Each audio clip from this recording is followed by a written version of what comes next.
So got a windy road up ahead. I'll talk about trail braking, how to go around corners safely just using your throttle and front brake. Front brake only, never use your back brake going around a corner. Before I get into the trail braking bit, I just want to touch on road positions. Always a good idea to be away from traffic and be on this side of the road, or you know, depending on where your country is, what side of the road you ride on. Just be away from traffic, just think about that. Often there's a big old fat white line like this, try and follow it. I mean, look up ahead somewhere, keep over as much as you can to the right side of the road, and just stay away from anyone that's going to stray across the middle line.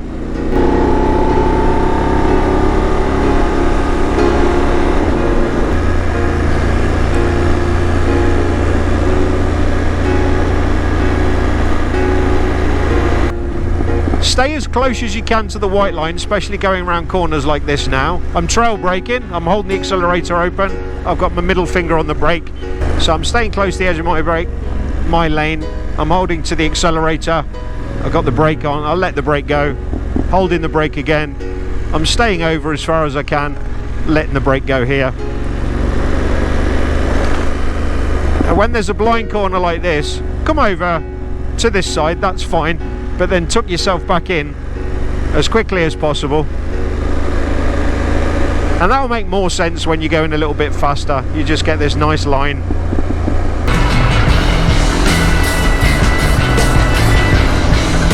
So over here now, drift over to the middle side of the lane, look where you're going, can't see the exit out, so I'm going to hold on to the brake, keep the accelerator on a little bit. I've let the brake go now, accelerator's on, don't need the brakes, I'm slightly going uphill. Okay, so more windy roads, going downhill this time, so there's more need for actually trail braking.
So I'm still in rain mode. The road surface has changed a little bit.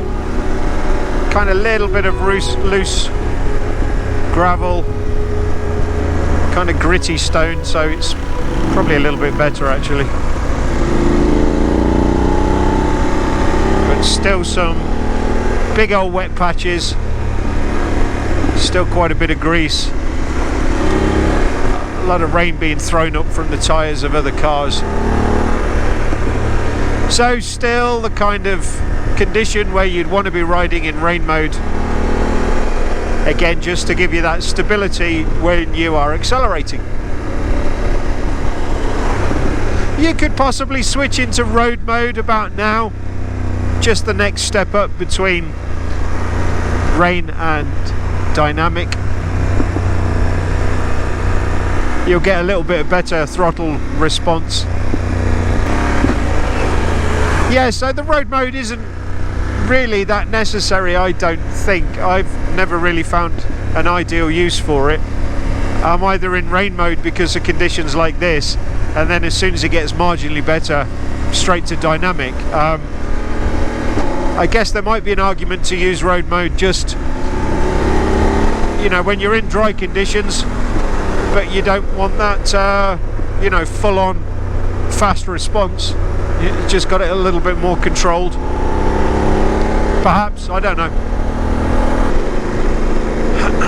So the road seemed to be straightening up a bit, although still a little bit rainy, so I might choose dynamic now. There we go, and you can feel it. You open the throttle and you're like, okay, big boys are out to play. So let me accelerate around here now. And again, I just want to see if my back end comes out in front of me.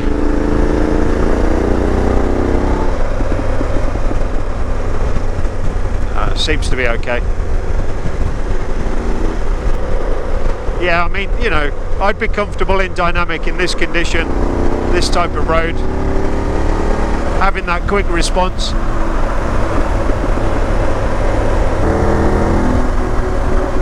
Yeah, and you can really feel it when you've been in rain mode for a couple of hours, and then you whack it up into dynamic. Yeah, you can really feel it.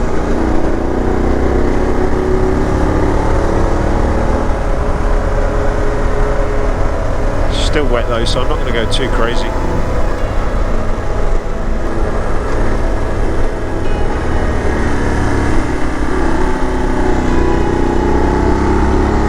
Back to trail braking.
you doing, bro?